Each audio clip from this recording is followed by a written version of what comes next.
INEC presents certificates of return to senators-elect. APC appoint 12 senior advocates to defend Tinubu's mandate. Supreme Court affirms Odofia as Akwa Ibom APC governorship candidate. And outside of Nigeria, South Africa's President Ramaphosa as electricity minister allies to cabinet ahead of 2024 election. And Congolese Tutsis complain of violent campaign aimed at disenfranchising them. I'm Tolulope Adeleru-Balogun, and for the first time in decades, Nigerians witnessed a presidential election that was more than a two-party race. The momentum of the third force leading up to February 25th, 2023 saw Lagos State go to an opposition party for the first time since the country's return to democracy in 1999.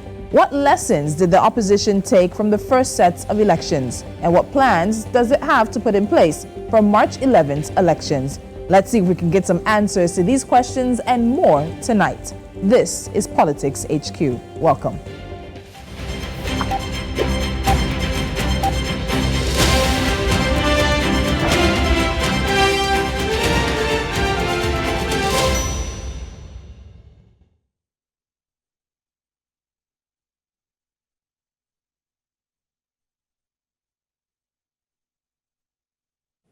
The presidential and National Assembly elections saw the rise of the Labour Party, with its presidential candidates Peter Obi performing well at the polls. The party also won several seats in both chambers of the National Assembly. Nigerians have described the Labour Party as the new wave, a viable third force option and a major opposition against the country's two main political parties, the ruling All Progressives Congress and the People's Democratic Party. With the governorship and state assemblies elections coming up in a few days, many Nigerians, including supposedly bigger parties, are beginning to pay more attention to the Labour Party. Are those choosing Labour making an emotional decision, or is it about getting a fresh air, a different breath into Nigeria's leadership structure? Is this a wave that will sweep out the old and bring in the new, or will it dissipate before any further impact is felt? Let's hear from the party itself. Joining me tonight is Olukayode Salako. He's a Labour Party candidate for the House of Representatives for Oshodi Isolo Constituency 1 in Lagos State. And we also hope to have Kenneth Okonkwo, the spokesperson for the Labour Party Presidential Campaign Council, join us in the course of the show. Olukayode, thank you so much for joining me on Politics HQ. Welcome to the show. Yeah, good afternoon, my dear sister. Good evening, Nigerians. I'm happy to be on the show. Thank you.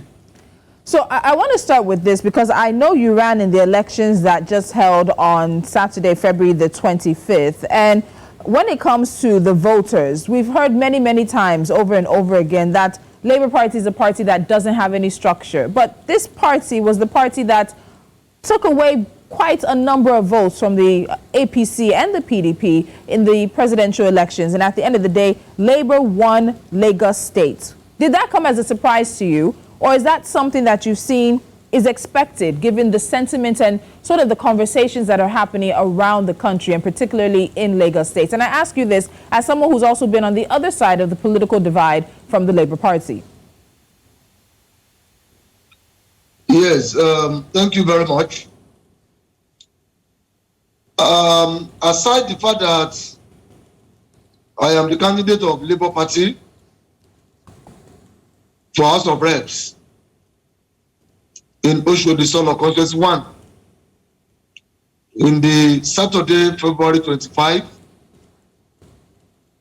National Assembly election that was held a few days ago.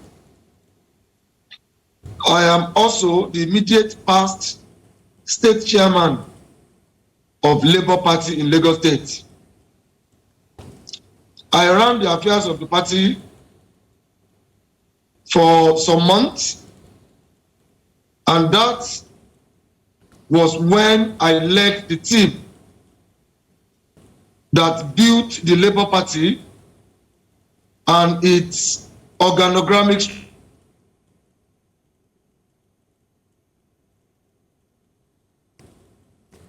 structures. Hello? Go ahead, Olukayode, I can hear you. Yes, that was when I led the team. A very vibrant.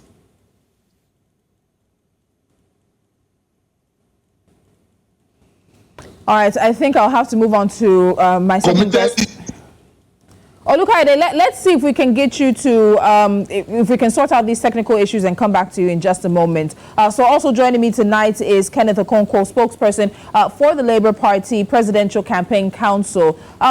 Kenneth, welcome to PoliticsHQ. Thank you so much for joining me tonight. Thank you very much. And thank you, viewers, for joining us. All right.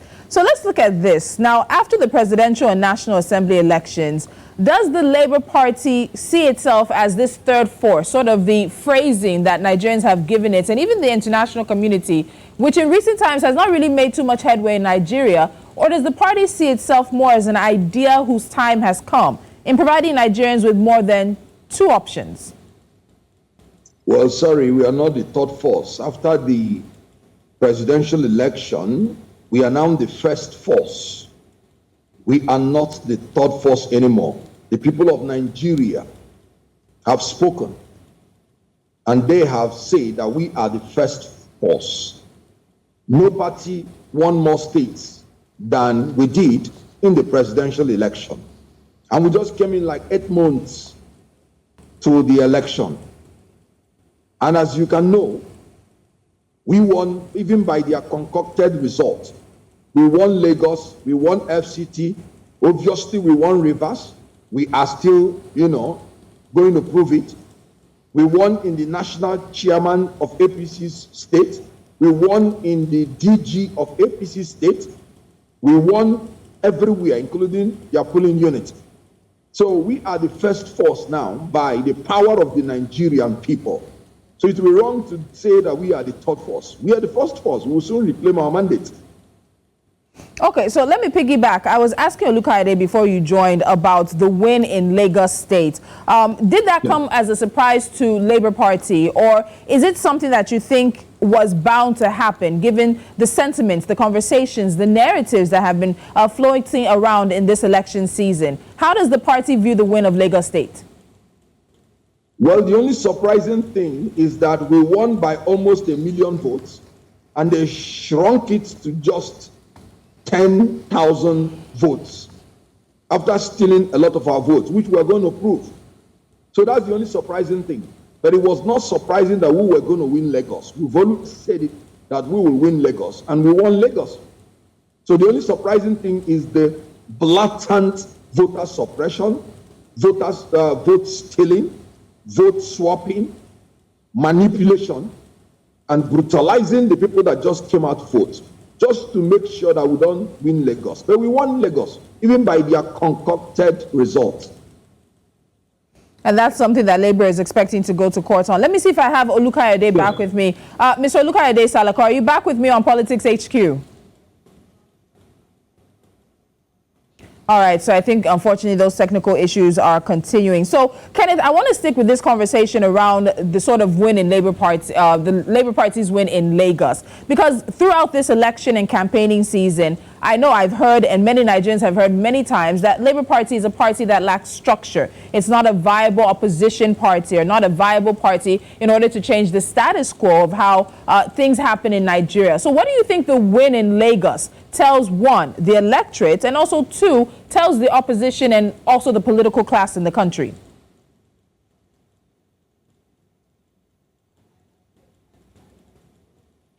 Hello, Kenneth. All right, it seems technical issues have spread like a contagion, but we will be working to see. I just started hearing you. Okay, Kenneth, can you hear me now? Yes, I can. Fantastic. So I quickly want to get your thoughts on what you think the win in Lagos means or tells the electorate, and also tells other opposition parties as well as the political class in Nigeria. The winning in Lagos State is very simple. The lesson is very clear. The structure is the people. In a democracy, sovereignty belongs to the people, not to the political parties, not to any individual. The people are the custodian of the power in a democracy. We've always told people that the people are our structure, And they have proved it beyond reasonable doubt in Lagos. And the people mean the Yoruba, the Hausa, the Igbo, the downtrodden, the students that were denied education for 9 months, Nigerians that are laboring under fuel scarcity, under Naira redesign, going to and fro, confusion and conflagration in APC government. So when we talk about structure in a democracy, we're not talking about bullion van instigated democracy. We're not talking about vote buying. We're talking about the people of Nigeria. The people of Nigeria spoke in Lagos. Let me say one thing. I think people are actually overrating the power of Ndigo in Lagos. Without the Yoruba in Lagos, we will not be able to win Lagos. Period. So it is the people's structure, Hausa, Yoruba, Igbo, that made us to be winning. They want competence, they want character, they want capacity in the leadership of Nigeria. They want to remove the structure of corruption, structure of criminality, structure of impunity that has been pervading Nigeria, and they want to build a new Nigeria. That is what they spoke on the election of February 25th. So let's follow up with that, because when it comes to this structure issue, now there's something that Labour Party can point to. The party won 6 senatorial seats, and it also won 34 House of Representatives seats, along with the wins of other... The ones that we allocated to us for now. Okay, so you're contesting that. So, but along with the other wins of other parties outside of the APC and the PDP, this is likely going to make this incoming 10th National Assembly the most diverse since 1999 in terms of party representation. So for the Labour Party legislators that are heading into the National Assembly, what should Nigerians expect from them? My principal has always said it, that he's going to build a government of national unity. So Labour Party will always liaise, will always work together with any party or any individual politician who believes in the new Nigeria, which is only possible with the enthronement of honest and competent leadership. So whoever believes in that policy, my principal has always said he is willing to work together with such persons. If he comes to power, as we pray that he will, he has promised that he is going to look for competent Nigerians with integrity to take over the affairs, to take over the helms of affairs of Nigeria, irrespective of their party, irrespective of their ethnicity, irrespective of their religious background, without compromising the need for federal character to be reflected in his government, and to ensure that our diversity is recognized and everybody is carried along. So he's going to do it, and there will be a lot of unity and working together with other political parties. But your answer speaks more to the possible, I'll use the word possible, cabinet that Peter Obi could have put together, if the dispute at the tribunal is set to go your way. But beyond that, in terms of the agenda, in terms of what ethos, what the background and the foundation of the Labour Party is for those individuals who have made it into the National Assembly, what are those things that you think they represent to Nigerians? Security and welfare of Nigerians. You must have heard about our 7-point agenda: securing and uniting Nigeria, shifting emphasis from consumption to production, then building expansive and world-class infrastructure, leapfrogging Nigeria from oil dependency to the fourth industrial revolution, and robust foreign policy and human capital development. So it is going to center around these 7 priority areas to ensure that 4 years course will be 4 years course. No student will be allowed to stay in the university 1 day longer than necessary, to ensure that the crude oil which God has given unto us will be produced in Nigeria, refined in Nigeria, and Nigerians made to receive it at a reasonable cost. and the petrochemical industry built from there, because we are trying to shift emphasis from consumption to production. Isn't it criminal that an oil-producing nation will be paid more than 7.2 trillion naira as oil subsidy, building their refineries in other countries, building their shipping, building their production, while denying Nigerians the employment that these things would have engendered? So my principle in the National Assembly or anywhere, everything we're going to do will revolve around achieving our 7-point agenda. So you mentioned a willingness to work with other political parties. Let's talk about one of your main opposition parties, and that being the People's Democratic Party. We've seen them be a bit more conciliatory towards the Labour Party in recent times, particularly after the elections. And there's also been some speculation that there could be some form of coalition or partnership coming, especially after that press conference in which we saw the vice presidential candidates sitting together. Is this a real possibility, given how Nigerians seem to believe the Labour Party is a different animal, is a different type of political party versus what many people have possibly against the APC and the PDP? Can you get into bed together and work together with the PDP? Well, you can only get into bed together with people that you have, the same DNA. A man cannot get into bed together with a woman except there is some, love and the agreement, and then the affection is flowing. So we are a different political party. Our ideologies are different. But like I say, in this course where our mandate is robbed openly, good. If PDP wants to align with us to help us achieve our mandate, fine. But there is no alliance in terms of administration. But, if we are going to court as people who want to reclaim our mandate, if they can assist us in any way, fine. But there is no alliance. So beyond the PDP, have there been any overtures from any other political parties? Because we do tend to keep the focus on the APC, the PDP, and now the Labour Party. But beyond that, looking at structures and looking at how things play out across Nigeria, is there anyone else that may be extending a hand to the Labour Party?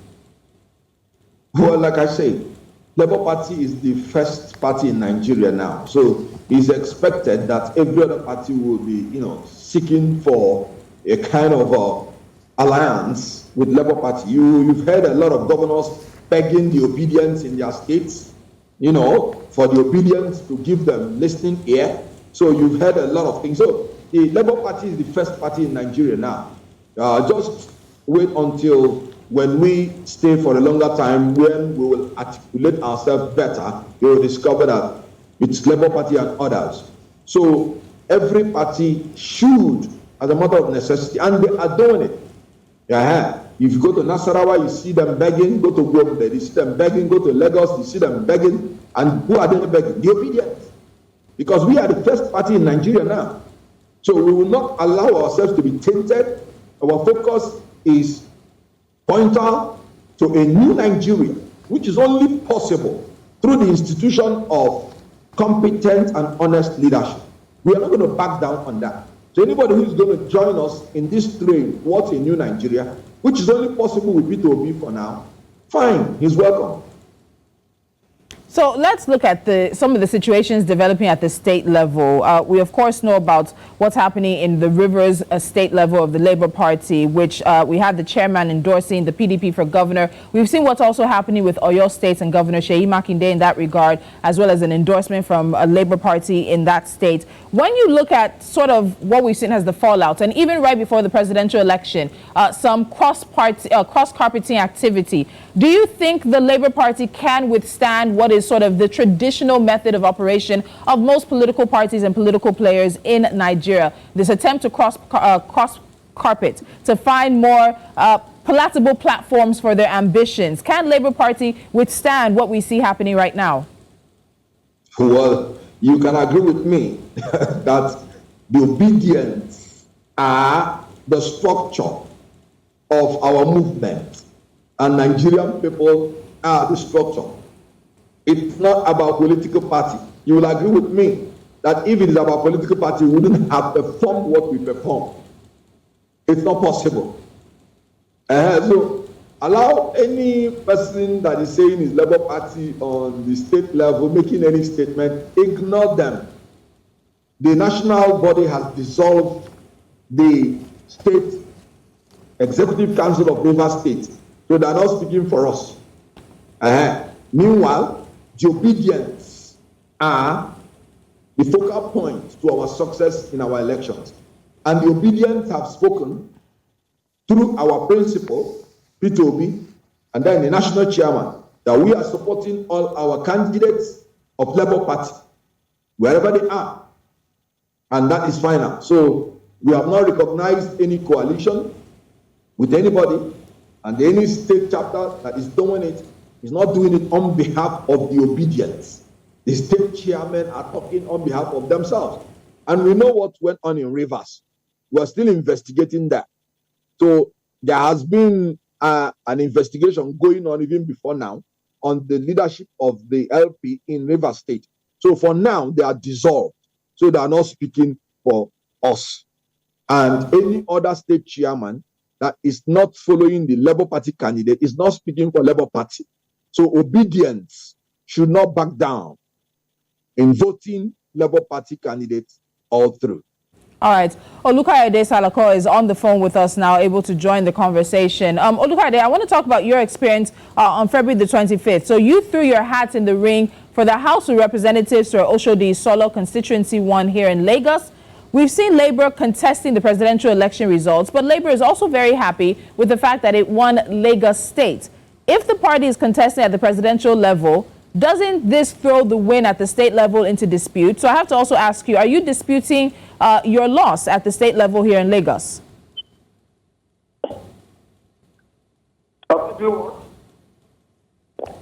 Olukayode, can you hear me? Are you disputing your loss on February the 25th? Definitely, I'm disputing it. Let me correct it. Let me correct it straight away. I did not lose. I won my election squarely with wide margin in Oshodi Solo, Constituency 1, as the candidate of Labour Party for House of Rep. I did not lose. I won. It is the agent of election manipulation that have been trying to, shortchange my victory for their own candidate. That is the candidate of their own party. And to be precise, the candidate of the All Progressive Congress, APC, Honorable Bashiru Daudu, who did not win the election. They want to impose him on the good people of Oshodi Solo Constituency 1. Are you listening? Hello? Olukayode, I can hear you. Go ahead. They want to impose Honorable Bashiru Daudu as the winner of the election. Whereas the Honorable himself knows that he did not win. The people of Oshodi voted for Rotarian Olukayode Ezekiel Salako to be their next MHR representative of their constituency in Abuja. So I am not accepting that I lost the election. I didn't lose. We have evidence of the results we collected from the field, which has proved that I won the election with wide margin. But from the results, the INEC has slowly been uploading on the IRF server, IRF electronic server. It has also shown there that I am also leading. Out of 365 votes, about 8 or 9 days after the election, against the law, against the regulation put in place by INEC itself, that election results must be captured at the polling station immediately after the election by the beaver capturing machine, and immediately uploaded to the IRF uploading a server, electronic server. On the day of election, the INEC rule did not say the second day. The INEC rule says it must be uploaded immediately after the election on that day. This is about 9 days. Against the rule, the law, INEC itself set. And they are still slowly, reluctantly uploading my results. The result of the election we had in Oshodi. Okay. Now, out of 365 polling units, INEC has only uploaded 297. 297 out of 365 against its own law, set rules. And in all of that, the results the addition of the results shows that I am still leading. How can I be leading on the field? I'm leading on the INEC server, and anybody now wants me to have said that I lost the election. No. The onus of proof lies with INEC itself, because INEC has the certified true copies of all the results generated from each polling unit from the day of election. It is in the custody of INEC. So, have you filed a case now at the Election Petition Tribunal? You know what? Have you filed a case at the Election Tribunal in regards to your loss? The law gives me the law in the new Electoral Act. The provision of the new Electoral Act gave me 7 days. Gave candidates 7 days to protest. If that candidate is not pleased with the process that led to the collation of his results, or his election results, and a winner declared, that the candidate can call for a review of that process within 7 days, which I have done. I did that within 7 days, but surprisingly, INEC has refused to do anything about it. INEC is yet to answer me, to let me know their response. INEC is not responsible. So, I have met with that provision. I am still waiting for INEC to do a review of that process that surrounded the collation of our election results in Oshodi Constituency 1, and a purported winner declared. I am not accepting the outcome of that result. All right. Candidate of the party. Okay. Olukayode, I need to take a break here, and you've taken me into INEC, which is the next point of call when we come back. I still have Olukayode Salako as well as Kenneth Okonkwo, and we'll get into issues around INEC, the fallout from Nigeria's February 25th elections, and of course, what the Labour Party is expecting come March 11th. Do stick around. Now, the fallout from Nigeria's February 25th elections continues, and many Nigerians are expecting, unfortunately, more issues to be thrown up for the Independent National Electoral Commission as it conducts the March 11th elections. But INEC has said it will do better with these next set of elections. Does the Labour Party really believe this? Olukayode Salako, Labour Party candidate for the House of Representatives for Oshodi, Isolo Constituency 1 in Lagos State, and Kenneth Okonkwo, the spokesperson for the Labour Party Presidential Campaign Council, join me on PoliticsHQ.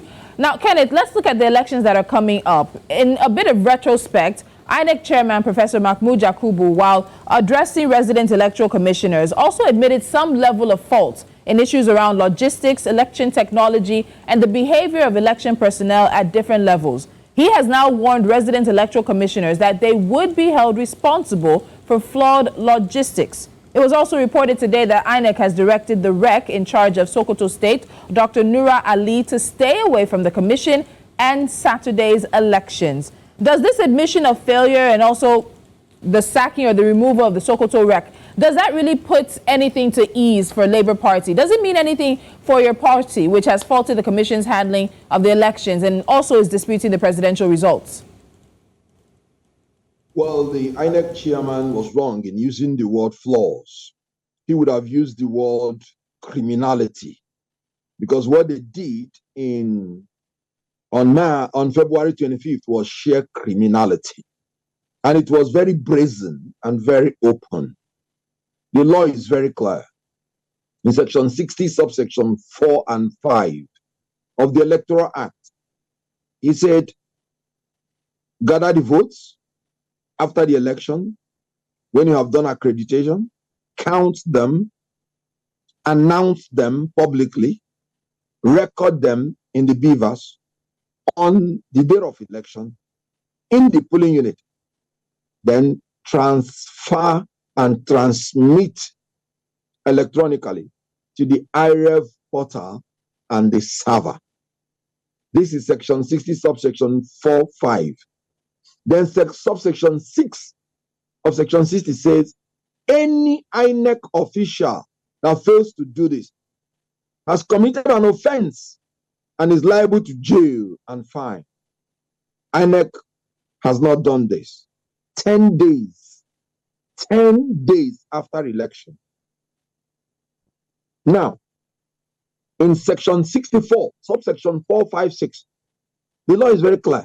Do not collate or announce results except you subject the collated result to the results.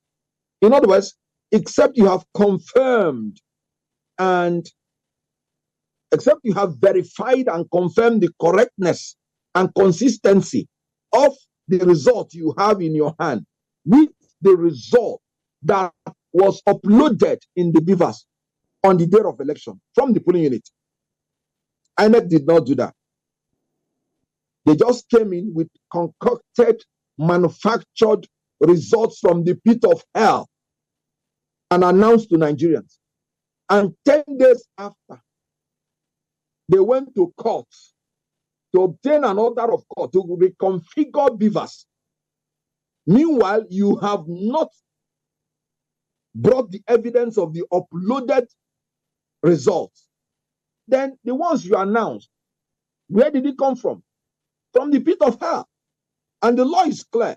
Any INEC official that collates and announces any result without verifying it, without one in beavers, committed an offense.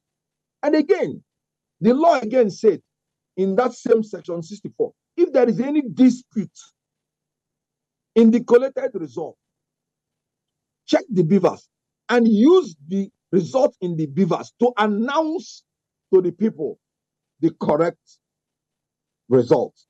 Now, INEC did not even have results in the beavers at all on the day that we are purportedly collating or announcing. There was no result in the beavers. That is criminal. So Mahmoud coming to hypocritically say he's observing some flaws, that's hypocrisy. What you should have told Nigerians is that there was sheer criminality. He should have submitted himself willingly to the police force to be arrested and prosecuted with all the INEC officials that willfully did it on that day. And let me state one thing. Beavers did not malfunction at all. At all. Because beavers accredited the voters. Nobody complained. There was code to transmit and transfer the election from the Senate, election from the House of Representatives, but none for that of the presidency. And they will tell you that there was no code. And they will tell you that it is not transferring online when they have transferred the other two. Meaning that there was a willful and intentional act by INEC officials led by Professor Mahmoud to ensure that the presidential election is not transmitted so that it can be manipulated to bring the APC candidate to power. So that is shared criminality. And that is what Professor Mahmood should be confessing, not hypocritically saying there were flaws. There were no flaws. So I want to take you up on the Electoral Act. So, Kenneth, I want to take you up. Yes, I can hear you, and I want you to hear me now. So I want to take you up on the Electoral Act for that section 60, subsection 5. So we've seen the videos. Last year, the INEC chairman was on about a media tour telling people there would be an electronic transmission of results. So it is a matter of probably overselling what INEC was likely very capable of. But just a few days ago, we heard from the House of Representatives, and they said that what they passed in the Electoral Act was not about electronic transmissions. And the act itself, as you referenced, says that the presiding officer shall transfer the results, including total number of accredited voters and the results of the ballots, in a manner as prescribed by the commission. In a manner as prescribed by the commission now seems to be the bone of contention, because you're saying it should have been electronically transmitted in terms of the results. INEC said, well, some people were trying to hack us. We realized very late on that we would not be able to do as we promised. So when you look at sort of the turnaround that has happened now when it comes to electronic transmission, whether it's in the act or not, looking at this issue of prescribed manner by INEC, which is the agency involved, what do you say to that in this sort of like 180 degree that INEC has done? Oh, very good. First and foremost, thank goodness that you recognize that the act said there must be a transfer. At least that is in the act. And there was no transfer at all in the case of presidential election. So INEC has failed, even by the act. But let me tell you another thing. Don't allow some crooks in the INEC to deceive you. Let me tell you what was passed by the National Assembly. When Nigerians insisted on electronic transfer of results, so they said, if we mention beavers in the act, another technology might come next time. And it will now need that we have to amend this act. So what we should do is to mention there must be a transfer, and then allow INEC to determine the electronic gadgets they will use. Of course, when you're talking about transfer, they are not birds. You're already talking about electronic transfer. It's implied because you're saying from the polling unit to the server. Now, INEC has fulfilled that by law, by clause 38 of the guidelines of the election 2023. INEC made it clear that there will be a transmission of results electronically using beavers. They specifically mentioned beavers. So what the National Assembly said, they will not mention beavers in the Electoral Act, so that they wouldn't need to run back to amend if INEC determines that a better technology has arisen. So INEC now in their guidelines, according to the law, he said as determined by INEC. So INEC has already determined that in their guidelines, clause 38, where he said that there's going to be an electronic transmission of results through beavers from the polling unit that same day. So it's already settled. That's the position of the law. Us to stick to this because I have more questions, but also you mentioned something. I think we need to bring that up, and that's because of the elections coming on March the 11th. You talked about the need for reconfiguration and how it's an issue now, because it was reported that INEC said they would likely approach the Court of Appeal for an order to be able to reconfigure the BVAS machines for the March 11 election. So the commission needs the order because the LP and the PDP got an order which restrains INEC from tampering with information embedded on the machines until due inspection is conducted and certified true copies are issued. So given the fact that reconfiguring the machines reportedly takes maybe about 5 days, what's the Labour Party's stance on the possibility that there could be a delay in the March 11th elections if INEC is unable to configure the machines on time? Now, is it not scandalously criminal and ridiculous that INEC that ought to transmit results on the day of election. 10 days after that, they have not finished uploading the result. And then we went to court to say, let us have access to the evidence that we need to defend our mandate in court. And then you're going to court for court to give you an order to destroy our evidence in court. Is that not, what is the level of impunity that we can entertain in this country? So why should you even come to mention the election of March 11th when you have not completed the election of February 25th? Because the law is very clear. You have to transmit that result to INEC server. So INEC has not even completed the first process of election and is purporting to have collated and announced the result. Is that not an admission that there was no result collated and announced as was done by Nigerian people or as voted by Nigerian people?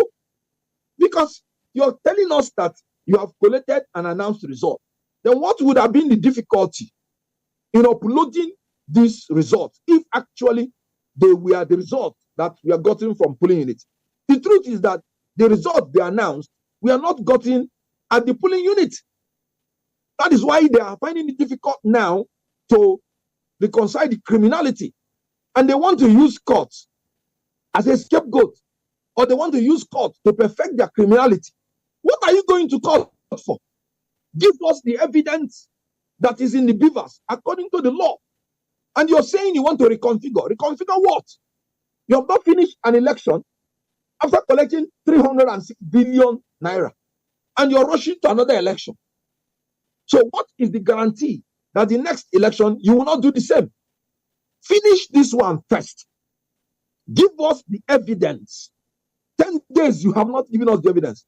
We have gotten an order of the court to have access to your evidence. You don't have it because it's not existing.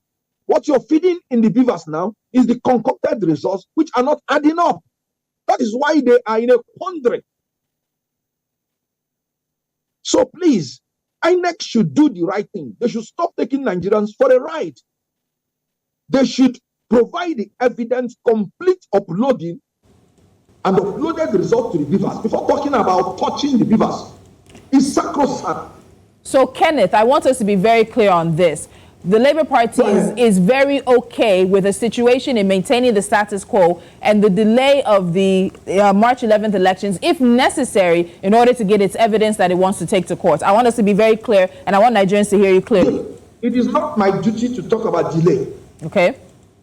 INEC collected 306 billion naira to organize an election. Now, if they cannot organize the 25th election and March 11th election, what the INEC chairman should do is admit failure and step down so that another more honest and more competent person should take over and then give us our election so that we follow our schedule. There is no problem with beavers.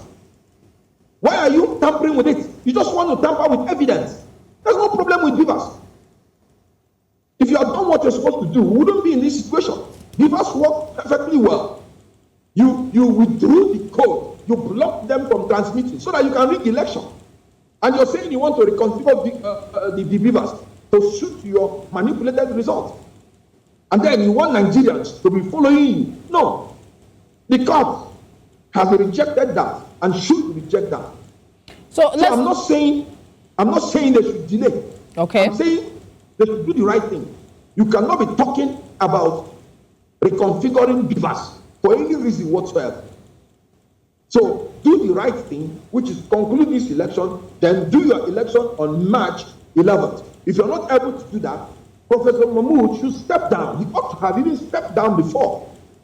He has already acknowledged that there were criminality. I use the word criminality because he said flaws. And the flaws that he said were criminal in nature. So he ought to step down. I'm not saying delay or no delay. It's not my business. What I'm saying, you cannot tamper with the beavers until you complete the process that the law says you should complete with the beavers. Okay. So let me ask you this, because you did mention the courts. Do you think that the Labour Party can get a fair hearing in Nigeria's judicial system. Is that something the party believes? You're heading to court, you're in court, you've had this first order. There's going to be a number of interesting things that come up in the coming days and weeks at the Election Petition Tribunal. But is there a belief in the party overwhelmingly that the party can get a fair hearing, even if the hearing doesn't go the way of the party? Because Nigeria is not known to overturn presidential elections. Do you believe you'll get a fair hearing? You know, I'll answer this in two ways. One, as a lawyer. Then two, as a spokesperson of my principle. And let me start with the spokesperson of my principle.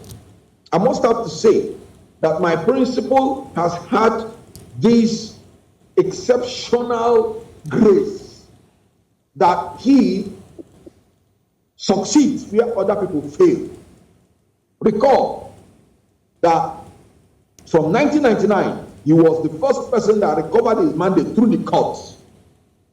Recall again, now when he was impeached improperly, he went to court, he recovered his mandate.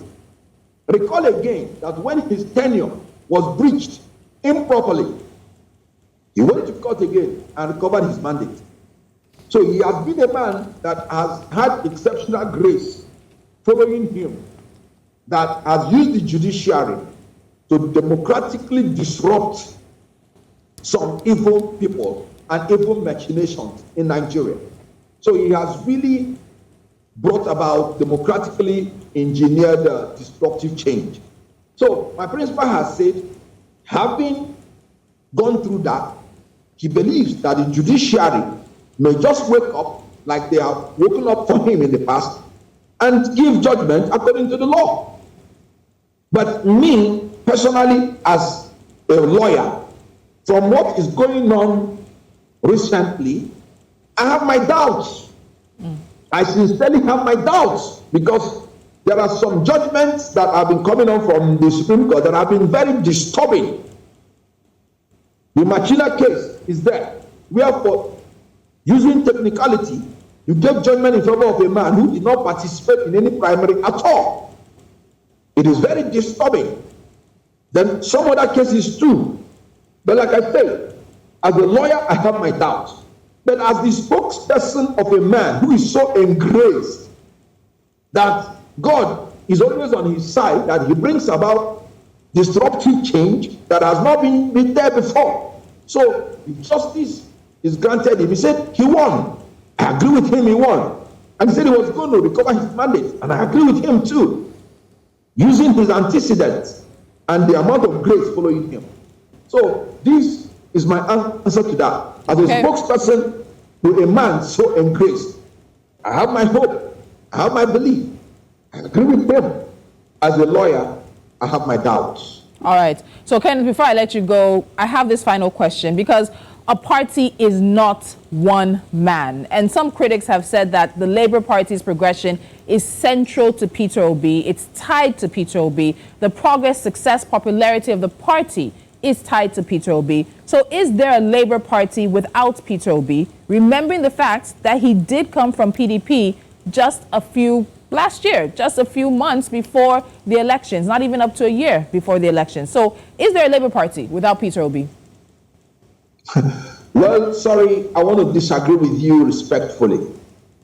Labour Party is not tied to Peter Obi. Labour Party is tied to the quest for a new Nigeria. They just saw in Peter Obi the symbol of that hope for a new Nigeria.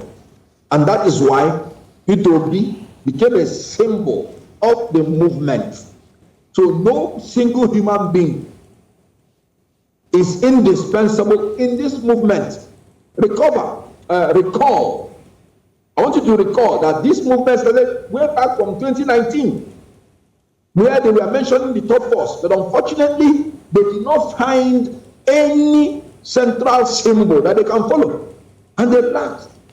So this time around, that same third force galvanizing itself and building in strength that has become a hurricane, that has become a wind for justice, now found a man of character, competence, and capacity, a man of conscience, a man of communication, a man of comprehension, a man of compassion, a man of creativity, a man of commitment, a man of consistency. They found all this in Peter Obi, and they were very joyous, and they decided to make him the symbol. So it is not right to say that the Labour Party is built on a single human being. No, Labour Party is an obedient movement, is a movement that is built on the philosophy of a new Nigeria, built on honest and competent leadership. And whoever fits into this, he will still have the clout to hold the obedient movement together. But for now, Peter Obi represents it. And we are very proud to have him for the new Nigeria. So it's a movement. All right. We'll have to end the conversation on that note. We do look forward to having you back, Kenneth Okonkwo, as we see the developments, particularly after Saturday's elections, and as we see what happens on the legal and judiciary side of things in contesting the presidential results. Kenneth, thank you so much for joining me on Politics HQ. Thank you.